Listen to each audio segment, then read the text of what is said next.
December ক্লাসের জন্য বাড়ি আসতে না পারায় 25শে ডিসেম্বর ভোরবেলা উঠে বেরিয়ে পড়েছিলাম কল্যাণী থেকে, কারণ ওই দিন আমাদের ঘুরতে যাওয়ার কথা ছিল। আগের দিন বাড়ি আসতে না পারায় বাবা মা বলেছিল যে মাঝ রাস্তা থেকেই আমাকে নিয়ে নেবে।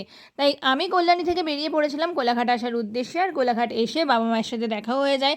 আর আমি যেহেতু একদম ভোরে এসেছিলাম, তো একদমই কিছু রেডি হয়নি, আর গাড়িতে উঠে জাস্ট সোয়েটারটা চেঞ্জ করে নিয়েছিলাম আর একটু লিপস্টিক পরে নিয়েছিলাম। তারপর ঝাড়গ্রাম রাজবাড়িতে আসার পরে এই হনুমানদের উৎপাত, বাপ রে বাপ, সে কী জ্বালা! ভয়ে তো আমি ফোনই বের করতে পারছিলাম না। এই ভিডিওগুলো গাড়ির মধ্যে উঠে তারপরে নিয়েছিলাম। রাজবাড়িতে আর কনক দুর্গা মন্দিরে এত হনুমান, ভয়ে আমি ফোনটাই বের করতে পারিনি। মনে হচ্ছিল ফোনটাও যেন নিয়ে চলে যাবে। 4খানা আইসক্রিম কিনেছিলাম, একটাও খেতে দেয়নি এই বাদরগুলো, সবগুলো নিয়ে চলে গেছে। তারপর ডুলুং নদীর ধারে এসে দেখলাম একটু হনুমান কম আছে, তখন আমি একটু সাহস করে ফোনটা বের করে এই কটা ভিডিও নিয়েছিলাম।